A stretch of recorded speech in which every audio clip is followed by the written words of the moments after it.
They laugh while they fight. The first time Commander Cal saw footage of human special forces in action, he thought it was a parody.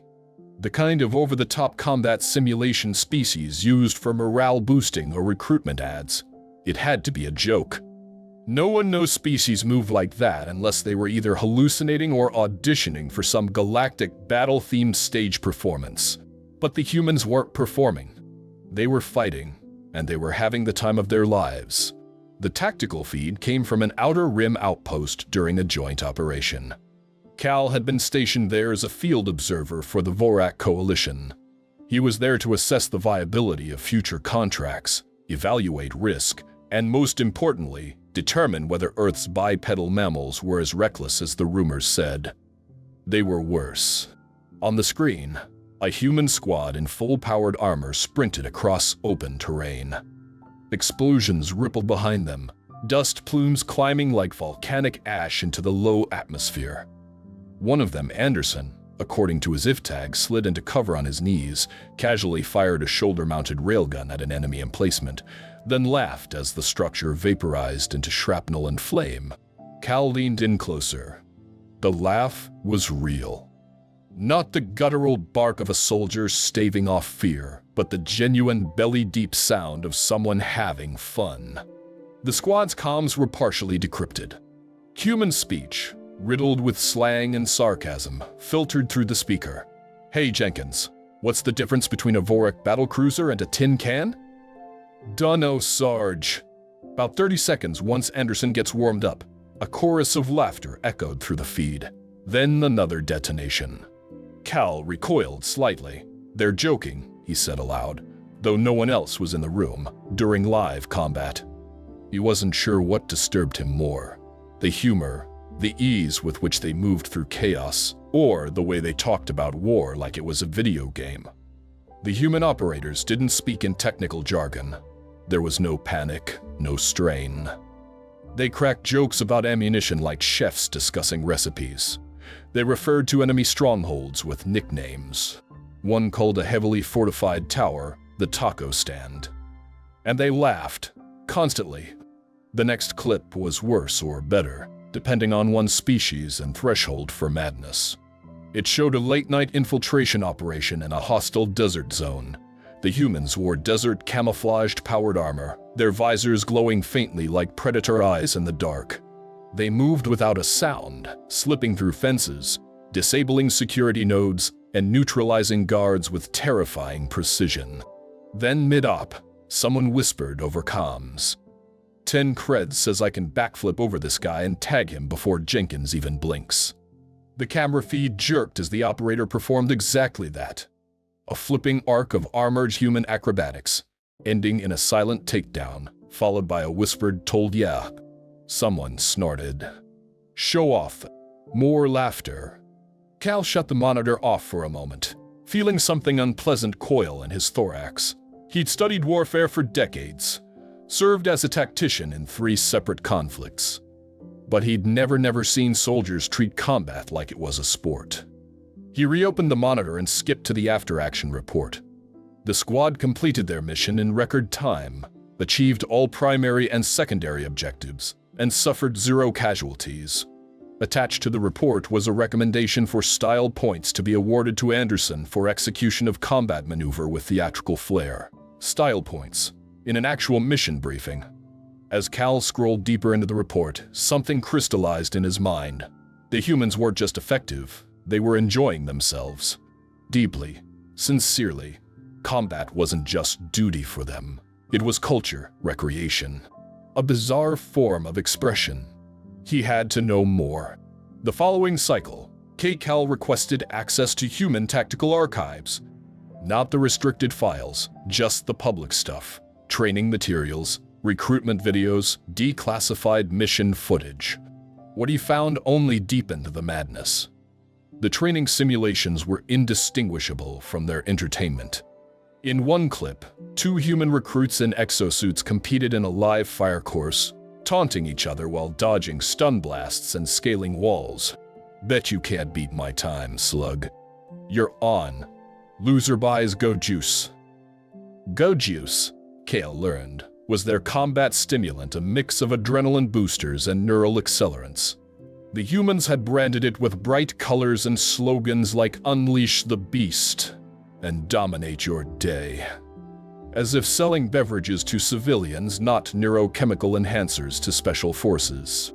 Their battlefield medkits were labeled stim packs, and their operators referred to them casually during engagements. "Hit me with a stim pack, Doc. Gotta keep the rhythm going." They called it rhythm, combat rhythm, a flow, a cadence. It was poetry.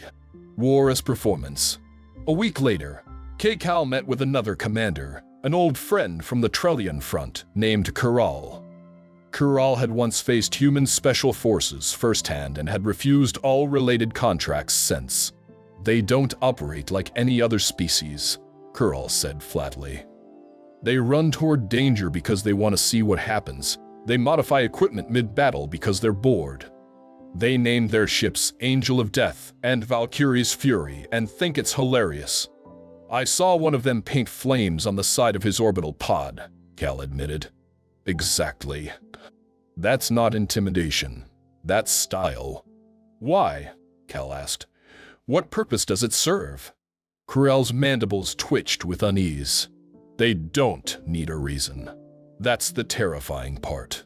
Humans love challenges. They love chaos.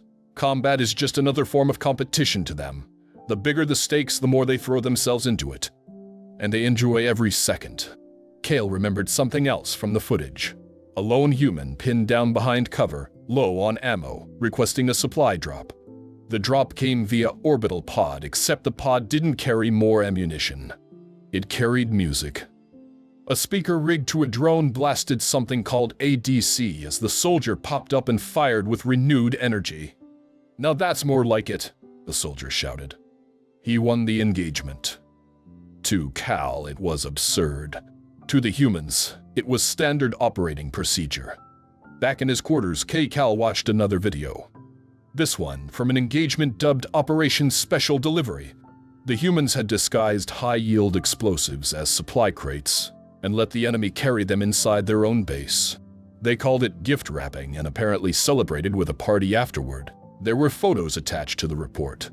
Human soldiers posing with their arms around one another, smiling beneath visors, holding up signs like "Best Mission Ever" and "Boom, Baby." They'd turned lethal operations into parties. They had traditions, inside jokes. Some squads rated missions based on how fun they were. In one post-mission debrief, an operator was asked for his tactical takeaway. He responded, "Next time, we bring better speakers. Those drone audio systems just didn't do ACTC justice." The entire room erupted in laughter. Cal filed his report that cycle. It was brief. Recommendation: avoid engagements with human special forces. They do not approach combat as most species do. They weaponize enthusiasm, improvise with alarming effectiveness, and treat warfare as an extension of entertainment culture. They are not just skilled, they are thrilled to be there. The final line read, "Do not mistake their laughter for weakness. It is the sound of predators playing with their prey." Weeks later, during a summit of coalition-aligned tacticians, Cal presented his findings. The room fell into stunned silence after the footage rolled. "They're insane," one delegate muttered. "No," Cal corrected, "they're happy. And that's what makes them terrifying." He paused before finishing. "Because once you realize they fight like this on purpose, you have to ask yourself, what happens when they stop laughing? The doctrine of no doctrine." Commander Vran had reviewed hundreds of combat doctrines across dozens of species, from the precise timing protocols of the Zyrel to the brutally efficient assault rotations of the Crovalan Reavers. Every culture had some form of structured strategy hierarchies, command flowcharts, contingency protocols. Even the most anarchic pirates clung to a rough order of operations. But humans? Pah. Humans didn't follow doctrine. They bent it, broke it, laughed at it, and then won anyway. He didn't want to believe the stories. No tactician worth their stripes trusted battlefield rumors, no matter how many contracts they influenced. But when the guild sent him a direct advisory labeled high priority, Human Special Forces engagement reports, he'd opened the file expecting to find exaggeration. Instead, he found a whole new level of tactical horror. The first footage was grainy low-orbit surveillance during the infamous Core Axis skirmish. A human fire team had been dropped behind enemy lines due to a miscalculation in coordinates. No backup, no support, minimal supplies. Any other force would hunker down, requested extraction, maybe executed a defensive hold until reinforcements arrived. The humans? They jury-rigged a comm relay using a broken drone, hacked a weather satellite to create local interference, and then infiltrated the enemy command post by disguising themselves as delivery personnel. Vran paused the footage. Delivery personnel? He scrubbed back to confirm. Yes, the humans had taken spare cargo wraps from their drop pod and mimicked civilian logistics uniforms. One even drew a fake mustache on his helmet. The commander leaned forward. The audio logs confirmed it. The human squad lead designation, Sarge radioed his team with the following. All right, folks. Plan A was a bust. So we're on to Plan W. That's W4 wing it. Try to act casual. Jenkins, lose the railgun. You're a delivery guy now. Do I get a clipboard? Damn right you do. They infiltrated the enemy HU. Walked right in, planted charges, walked back out, and then laughed as the building collapsed behind them. No doctrine, just pure chaos. But somehow, it worked. Vran dug deeper. A pattern emerged, or rather, the complete absence of one. In operation after operation, Human Special Forces discarded structure the moment it got in their way. If a plan didn't work, they didn't revise it. They abandoned it entirely and improvised something that, by all logic, should have failed. Yet it didn't. In one mission report, a squad ran out of standard breaching charges. Instead of falling back, they synchronized their gauntlet-mounted sonic emitters and detonated a wall with a sound wave frequency pulled from a popular Earth dubstep track. They called the technique Bass Breach. The resulting shockwave disabled 2 sentry drones and launched an enemy soldier into a ceiling duct. And yes, there was laughter. One human could be heard yelling, "Told ya those bass drops hit hard." Vran's claw twitched involuntarily. No formal doctrine anywhere accounted for weaponizing music. He checked the mission result. Successful breach. No casualties, objective secured. It didn't stop there. Another report detailed a failed orbital drop onto a frozen moon. Their navigation system glitched mid-entry, scattering the unit across several kilometers. Protocol for most species would be to regroup, set up defensive positions, and await evac. Not the humans. They used local sled wildlife, massive tusked creatures native to the region, as impromptu transport. They domesticated the animals mid-operation. Footage showed one soldier clinging to the back of a roaring snow beast, dual-wielding rifles, shouting, "Yeehaw! Who needs drop pods when you've got Mammoth Uber?" Vran had to replay that sentence twice to confirm it. The after-action summary praised the unit's situational adaptability and recommended integrating emergency beast taming modules into future drops. Emergency beast taming. The humans had a term for their approach. A sort of anti-doctrine. They called it creative problem-solving under fire, but among themselves, it had a different name. Wing 1. Make it up as you go. That wasn't just a catchphrase, it was part of their training. Vran found excerpts from an Earth-based manual titled Combat Improvisation and You. It was real, printed, distributed, in multiple languages. One chapter was labeled, How to Win When Everything's Gone to Hell. Topics included turning enemy comms into music playlists to jam their signals, using cooking oil and cleaning bots to create mobile slip traps, faking surrender to deliver punchlines and grenades, starting firefights with a joke to disarm tension. One particularly unsettling section covered morale enhancement via humor. The claim was clear. A well-timed joke is more disorienting than a flashbang. Vran wasn't laughing. He reached out to a colleague, a Travaxian instructor named Lortan, who'd trained alongside human units on a joint task force. Lortan's reply was immediate. They don't train for scenarios. They train for failure. Vran frowned. Explain. Every exercise, every sim, they expect something to break. Their own gear, their comms, their leadership, the battlefield itself. So they build muscle memory not just for tactics, but for improvisation. They drill chaos until it's second nature. Vran was silent. Lortan continued. Other species simulate success. Humans simulate disaster. And that's why they survive it. Further evidence poured in. In an ambush scenario on the mineral world of Kethros V, a human team lost both atmospheric support and ammo supply within 10 minutes. Their extraction was 2 hours away, outnumbered, outgunned, cornered. Standard protocol, hold position, conserve resources. The humans, they built a catapult. No, really.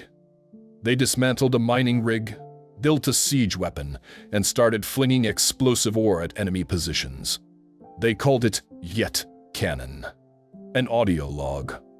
Incoming. That's a certified rock lobotomy, boys.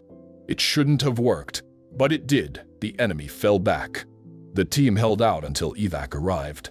The report included a diagram crude hand-drawn of the Yeet Cannon V2, with annotations like Add Cup Holder and Jenkins owes me lunch. Vran stared at it for a long time. No species prepared like this. No other force celebrated failure as part of its planning. Most militaries taught precision, obedience, control. Humans taught chaos. In a training exercise logged under Operation Curveball, a human team was tasked with retrieving a data core from a simulated hostile urban environment. The exercise was supposed to test stealth, coordination, and protocol adherence. 15 minutes in, the team had abandoned the route, ignored their mission plan, and begun reprogramming local civilian bots into a marching band. Yes, a marching band. When questioned afterward, the squad leader said, "The plan was crap, so we made a new one. Everyone loves a parade." They used the distraction to infiltrate the objective and exfiltrate under the cover of music and confetti. The observers were furious. The humans passed with distinction. Why? Because their mission was successful, creative, and above all efficient. Efficiency through absurdity. That was the core of it. Brand started compiling his own tactical brief. He needed to warn others, at least the ones still considering open contracts against humans. He wrote, "Human special forces exhibit a unique strategic behavior pattern, intentional unpredictability. Rather than adhere strictly to combat doctrine, they employ situational improvisation as a core operational principle. This appears suicidal at first glance. It is not. It is designed." He continued, "Their units are trained to anticipate and exploit failure conditions. In doing so, they convert weakness into opportunity. Traditional strategies become irrelevant when facing them, not because the humans are immune to failure, but because they expect it. And finally, the greatest danger is not their firepower or even their adaptability. It is their mindset. They view battle not as a series of problems to solve, but as a canvas for creativity. This makes them inherently uncounterable." The final video Vran reviewed sealed it. A Black Ops squad had been dropped into a jungle war zone with one task: neutralize a hidden weapons lab. Instead of direct assault, they staged a fake wedding. Yes, a wedding. A wedding. Yeah. They lured in enemy officials with fake invitations, created believable backstories, forged decorations, even had a team member pose as an officiant. Once the guests were seated, the entire structure detonated. Footage from orbit showed the fireball engulfing half a square kilometer. One squad member, recovering in the evac transport, could be heard mumbling, "I do love explosions." The mission code name? "Till death do us part." Vran shut off the terminal. There was nothing left to say. Later that cycle, when asked if he'd take the human contract for the 10 Racks campaign, Vran didn't even hesitate. "No," he said simply. "Not unless I want my obituary to include a punchline." His assistant blinked. "Is it true they improvise everything?" "Everything," Vran replied. "And somehow, it works." He glanced at the advisory notice now permanently posted in the guild's war room. If a human special forces team says they've got an idea, run. If they start laughing, run faster. If they abandon the plan entirely, pray you're not nearby. Vran added his own line that night, scribbled in marker beneath the others. If it looks like chaos, it's probably working. Entertainment as firepower internal analysis log. Mercenary Guild Strategic Intelligence Division. The first time Commander Drullick saw the footage from the Nexus 9 incident, he assumed it had been edited. It had to be. Combat didn't look like that. Assault teams didn't move in sync with heavy bass drops. Explosions weren't supposed to be timed to musical cues. And no military doctrine, none, involved choreographed entry patterns to K-pop.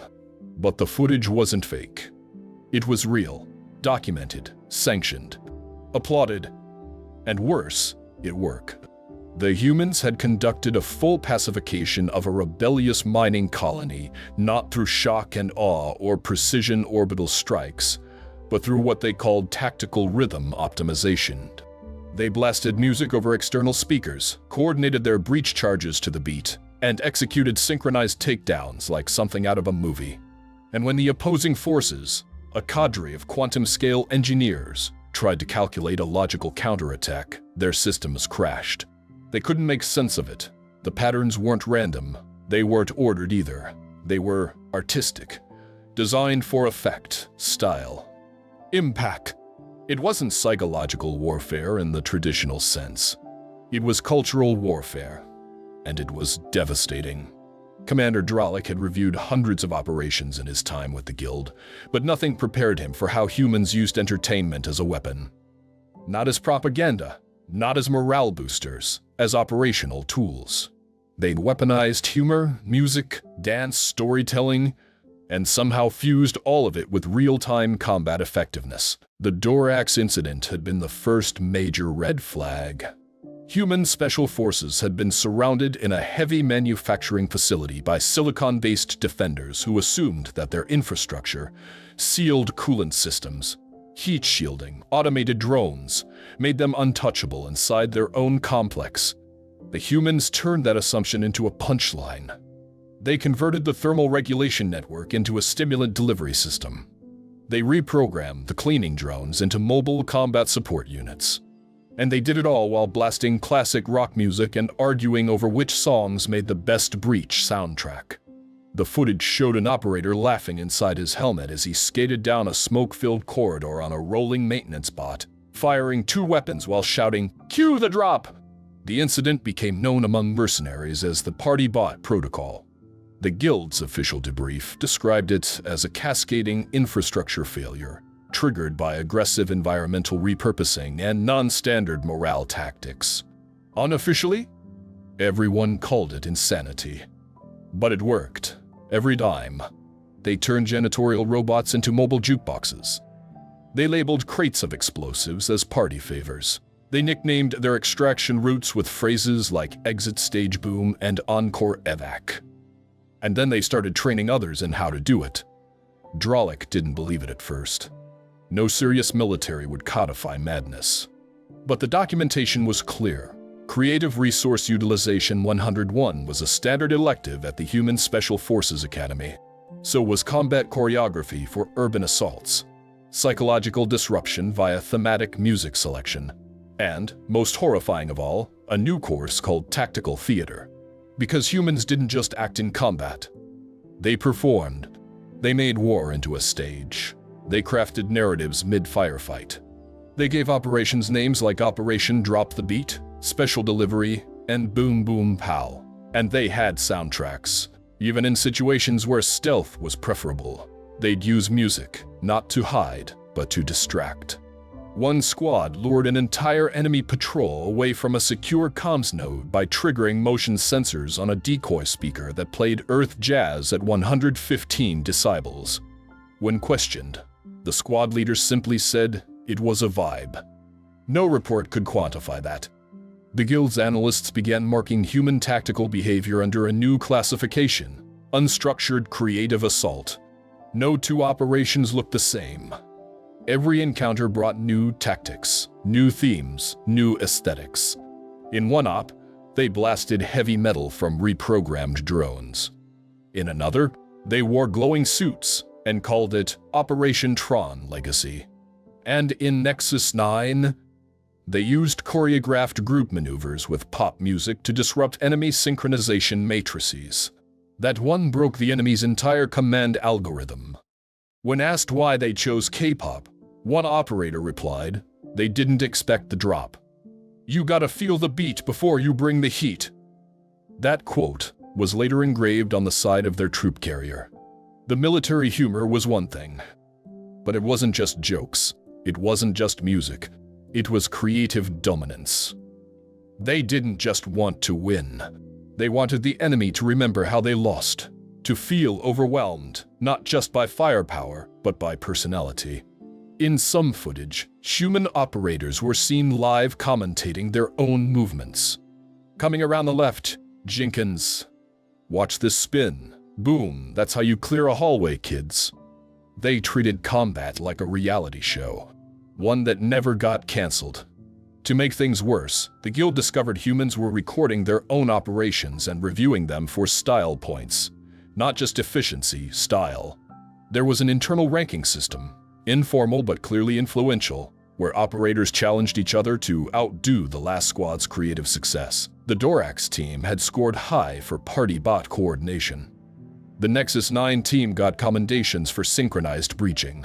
And the squad from Operation Drop the Beat got a full-blown commendation from High Command, not just for operational excellence, but for cultural impact. Dralik didn't know what was more disturbing: the fact that human officers encouraged this kind of behavior, or that other species were asking to be trained in it. Quantum engineers who had been on the receiving end of these tactics later joined human squads. They formed a new combat doctrine based on synchronized movement and ambient music. Groove-based warfare.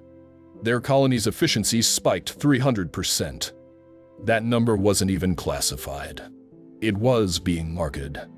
Within cycles, multiple colonies were requesting human instructors to teach them the principles of morale-integrated tactical operations. The humans, naturally, obliged. They even published a guidebook. Bass Drops Hotshots, a tactical field guide to musical momentum and morale management. Some in the Guild believed it was satire. It wasn't. Worse yet, it was effective. A subsequent skirmish in the Epsilon sector saw human special forces intercept a group of enemy elites using nothing but audio disruption and mood lighting. The enemy surrendered when the humans started dance-stepping through the battlefield while quoting a musical theater number. "I believe it was called Hamilton," the analyst noted grimly. Mercenary commanders from more traditional backgrounds found themselves re-evaluating centuries of doctrine. No matter how absurd it seemed, the humans kept winning, not just tactically, but psychologically, culturally, and emotionally. They overwhelmed their enemies' morale by treating war like performance art. They turned battlefields into stages. And in doing so, they made enemies feel ridiculous just for showing up to a fight in a serious mood. Dralik updated the Guild's standard engagement warning. If you hear music during combat and it's coming from the humans, disengage. If they begin dancing, fall back immediately. And if they start singing, it's already too late. He knew what some of the newer Mercs would say, that it couldn't be that bad. That music and jokes couldn't replace tactics. But he'd seen the footage. He'd seen an entire fortress fall to operators surfing on drones while shouting "this one's for style" points. He'd watched AI-controlled defensive units stall because they couldn't compute why a soldier would throw glitter mid-firefight. He'd read interviews with former enemies who said they surrendered not out of fear, but because they were too confused to keep fighting. "They don't just destroy your infrastructure," one commander said. "They dismantle your dignity." And that was the core of it. The humans didn't just aim for victory. They aimed for emotional devastation, for memory. You didn't just lose to humans. You lost with a song stuck in your head and the image of a soldier doing backflips in your command center burned into your mind. They didn't need propaganda. They were the propaganda. And no matter how insane it all looked, the glowing suits, the battle anthems, the synchronized fire teams, one truth kept coming back to haunt every commander who'd faced them. It worked. And once the humans had fun doing something, the rest of the galaxy would try to copy it. Dralik closed the Nexus 9 file and shut down the terminal. In the silence, he could still hear the distant echo of a beat drop, the rising tension of a tactical chorus, the quiet, terrible certainty that somewhere, some squad was choreographing their next breach to a new soundtrack. He sent a memo to Guild. Command. Recommendation. No further contracts involving human special forces. Addendum. Psychological operations must include cultural analysis. Humans weaponize entertainment, and they are very, very good at it. War as entertainment. To the rest of the galaxy, war was a grim necessity. Dirty, painful, expensive. Something to be minimized, contained, managed. To humans? It was a playground. At least that's how it looked to Commander Shax, a Drilathi combat analyst assigned to study human special forces. He had volunteered curious, skeptical, certain the rumors were exaggerated. But after 3 weeks, buried in mission reports, surveillance footage, and comm transcripts, his mandibles hadn't stopped twitching with unease. Because everything the humans did worked, and none of it made sense. The footage that finally broke him came from the Dorax incident. The Dorax were a silicon-based species with a proud industrial legacy and a fortress-like manufacturing facility. They were logical, predictable, perfect, until the humans showed up. It started with a standard engagement. Human special forces had infiltrated the perimeter undetected, standard stealth, standard insertion. But then the humans discovered the facility's coolant system's industrial grade, wide distribution pipelines running through the entire compound. Any other force would have ignored them or at best used them for cover. The humans. They turned the coolant network into a delivery system for explosive vapor and combat stimulants. They weaponized the HVAC. Shax stared at the footage, unable to look away. One of the operators actually turned to his squad and said over a live comm feed, "Welcome to the party, boys. Order up 1 extra spicy combat cocktail." They'd even reprogrammed the maintenance drones to play rock music when entering new rooms. Actual music, loud, aggressive, absurdly timed. In the middle of an assault, one operator yelled, "Jenkins! Highway to hell again." It's a classic for a reason, Sarge. They were making jokes, arguing about soundtracks during active combat. And yet, they won. Efficiently, cleanly, no casualties. Complete destruction of the target with minimal friendly fire and no infrastructure damage outside the intended blast zones. It wasn't just that they were good at what they did. It was how they did it. With style, with flair, with music. Shax filed his initial report under tactical abnormalities, high risk, but it felt like an understatement. Because what he saw next shook him more than any footage of explosions. It was the training videos.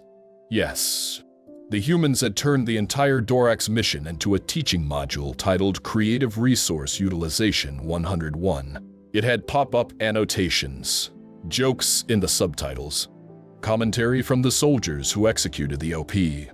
They even rated each other on style points. One clip ended with a trooper surfing a maintenance drone through a corridor, dual-wielding pistols, yelling a quote from a video game. "Remember, kids, don't try this at home unless you've completed the certification course." Shax had never seen a combat debrief include peer reviews and music suggestions. At first, he thought it was an anomaly. Then came Nexus 9. A mining colony taken over by rogue engineers, strategic, entrenched, resistant to psychological tactics. The standard approach would have taken weeks of siege warfare. The humans solved it in 6 hours. Their weapon of choice? Dance music. They synchronized their assault to bass drops, timed breaching charges to song choruses, blasted what their database identified as K-pop over the emergency broadcast system to confuse enemy pattern recognition AIs. Shax watched in disbelief as the footage showed enemy formations crumbling not from force, but from cognitive overload. The engineers couldn't adapt to the randomness, the rhythm, the sheer absurdity of what they were seeing. One human shouted mid-fight, "Sync up, breach on the beat." And they did, perfectly. The enemy surrendered, or more bizarrely joined them. By the end of the mission, several enemy engineers had begun mimicking the human tactics, attempting backflips and synchronized movements. Within 3 cycles, the colony had adopted what they called groove-based combat doctrine. They even formed a religion around it. Shax double-checked the footage. Yes. Yeah. There was a graduation ceremony, dance battles, certifications for rhythm-enhanced urban warfare. It wasn't propaganda. It was real. And it worked. By then, Shax's reports had stopped sounding like military briefings and started reading more like psychological horror stories. Because for all their madness, humans weren't just lucky. They were deliberate. He discovered an entire department within the human special forces called morale engineering. Their job wasn't to maintain emotional readiness. It was to turn it into a tactical asset. They built their culture around joy, around excitement, around entertainment. They didn't fight just to win. They fought to enjoy it. One high-ranking officer was quoted saying, "A motivated operator is good. A happy one is unstoppable." So they engineered happiness. And it was infectious. The Groove Revolution wasn't a one-off event. Other colonies began adopting the doctrine. Some mercenary units started practicing to beats per minute. One even requested permission to license Earth music for field training. Shax nearly dropped his data tablet when he read the memo. Humans had weaponized fun, and no one could stop them. It wasn't just the music either. He discovered something called combat hospitality. Apparently, during a diplomatic standoff on Station Epsilon, a human unit deployed something they called the Tactical Tea Team. They invited the enemy inside for tea. Real tea. With porcelain cups, tablecloths, and scones. One alien officer recalled, "They had a debate under fire about the correct order to apply jam and cream to a scone. Then offered me a cup. With proper temperature calibrations for my species." Shax reviewed the footage, certain it was doctored. But no, there it was. Human operators, in full armor, discussing etiquette while casually disabling enemy munitions and neutralizing threats politely. The operation was codenamed Steep and Keep. It ended with signed trade agreements, new cultural exchange programs, and a joint tea ceremony charter. The humans won a standoff by serving refreshments. Shax felt something uncoil in his chest. He didn't know if it was dread or awe. Because the humans didn't just dominate physically. They rewrote the rules of warfare, and then laughed about it. Back on his home ship, Shax compiled his final report. He knew many wouldn't believe it, but he couldn't sugarcoat the truth. Human special forces possess an emergent strategic asset that renders traditional military analysis insufficient. That asset is not a weapon, system, or training protocol. It is an ingrained cultural disposition toward combat as performance. He continued, "They view war through the lens of creativity and fun. Their operations are expressions of self, squad identity, and entertainment. Tactics are not fixed, they're customized, improvised, celebrated. And this unpredictability is not a weakness, it is their most dangerous strength." He paused, added one last line. "They don't just fight for victory, they fight for the story." When Shax presented his findings to the Mercenary Guild Council, most delegates laughed, until he showed them the footage. By the end, half the room sat in stunned silence. The other half began quietly updating their contracts. One delegate muttered, "This can't be real." Another replied, "Even if it isn't, would you take the chance?" The guild immediately passed an advisory. Avoid engaging human special forces where music is present. If human operators begin debating scones, do not intervene. If laughter is heard during combat, disengage immediately. Shax added his own. If it feels like a performance, it is. If you think you're the audience, you're probably the target. Months later, during a skirmish near the Helix Spiral, a mercenary group intercepted strange comms chatter from a human dropship. One voice crackled through. "All right, folks, it's game time. Let's make this look good. Cue the music." The mercenary group disengaged immediately, and wisely. Because minutes later, surveillance caught flashes of multicolored lighting, synchronized movement, and explosions timed perfectly to music rhythms. One drone even recorded a human surfing a hover crate down a hill while shouting, "Welcome to the jungle, baby."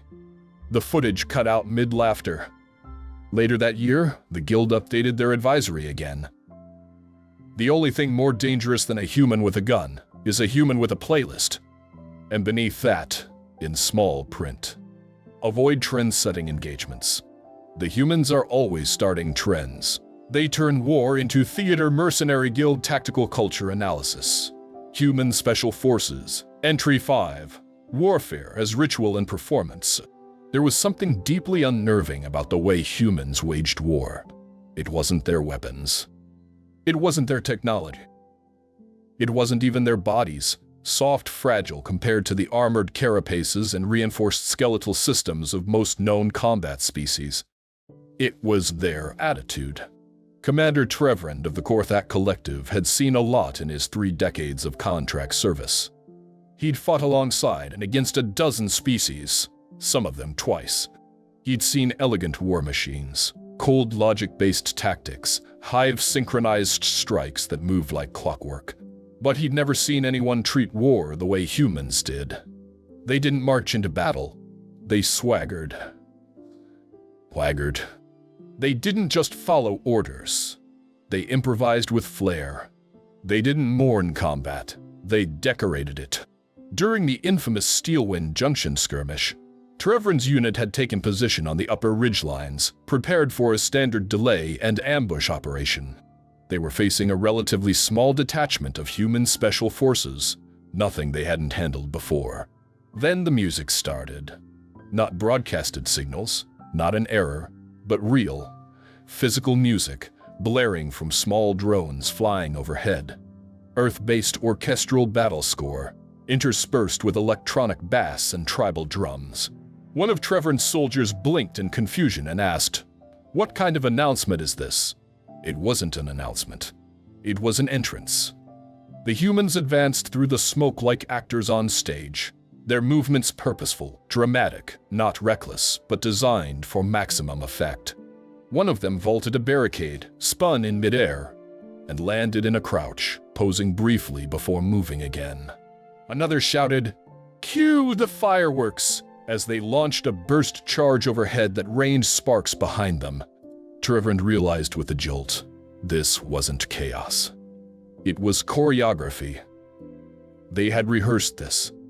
Later, in the debriefing, a captured comms intercept confirmed it. One human voice had said, "We good on timing? I want the flare pop," just as Jenkins lands the flip. Nia, for humans, wasn't just about killing or surviving. It was about presentation, about style. They didn't just fight to win, they fought to express themselves. This performance-driven culture was embedded in everything they did. They named operations like movie titles, Ragnarok Protocol, Wraith Drop, Ghost Ballet.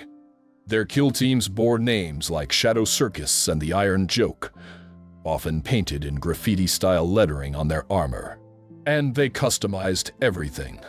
Their gear wasn't uniform. No 2 sets of armor looked exactly alike. They added decals, patches, inscriptions, stylized paint jobs, skulls, flames, ancient symbols, pop culture references. Some carried what they called lucky charms strapped to their belts, toy figures, coins, small photos, stuffed animals. It looked unserious. It looked unprofessional until they started moving. Then it became clear. The presentation was part of the package. The aesthetic wasn't a distraction, it was an extension of their mindset. Psych profiles from joint operations showed that many human operators placed high value on ritual and personal tradition. Some kissed their weapons before battle. Others quoted poetry or movie lines over the comms as they entered combat zones. One entire unit had a pre-drop chant that began with, "Let's make some noise," followed by a coordinated series of stomps and claps in their drop pods. Was it superstition? A coping mechanism? A way to maintain identity in the face of destruction? Yes, and more. And more. Human operators built cultures around war, traditions, inside jokes, even rivalries between squads. Not over kill counts, but over who had the more cinematic breach. They didn't just compete for success. They competed for style points. Trevor once overheard a human squad leader say, "Yeah, we cleared the objective, but Alpha Team did it with a backflip and slow month entry music, so we're still second place." The other soldiers groaned. They weren't joking. Human commanders even gave out commendations for dramatic effect. One official citation read, "Awarded for exemplary creativity during breach operations and maintaining morale under fire through appropriate use of Fortunate Son at max volume." Trevor found that entry in a shared database and nearly deleted it out of disbelief until he saw the after-action report. The human unit had taken an enemy communications bunker, using nothing but a timing algorithm, breach explosives, and a boombox. The music had disoriented the defenders just long enough for the strike team to get inside and neutralize the guards. Fortunate Son was now officially listed as a morale interference tool. But this wasn't just flair. It had a purpose. Theatrics had psychological power. Humans used drama to project confidence, to disorient enemies, to boost their own adrenaline, and to turn combat into a story. Something they controlled, even if just in tone. Trevor read a psychological operations dossier that concluded, "Human combat units often behave as if observed, as if there is always an audience. This lends a performative aspect to their tactics, increasing emotional investment and reducing hesitation. They fought like the universe was watching. And when the battle ended, they told stories. Humans didn't just debrief, they recounted. They swapped tales of chaotic wins, last-second saves, ridiculous accidents that turned into victories. They named these stories. The time Jenkins forgot his rifle, the drop zone that was actually a swamp, Operation Spicy Noodle. Every squad had their own folklore. These tales were shared, embellished, laughed over. A form of oral history that became part of their culture, passed from veterans to rookies like sacred doctrine, except theirs involved more coffee, more explosions, and significantly more cursing. And humor. Always humor. One intercepted audio file from a hot zone recorded the following exchange. "Hey, anyone see my grenade? Check your left pocket." "Nope, your other left, Dave." "Oh, found it. Yup, there it is." They laughed mid-fight, constantly. Not nervous laughter, real laughter. The kind that kept tension at bay, kept the fear out, kept their hands steady on the trigger. One psychological analyst from the guild wrote, "Human humor functions as emotional armor. It allows them to maintain operational efficiency under conditions that would cause breakdown in most other species. That made them even more dangerous. Because when other soldiers panicked, humans cracked jokes.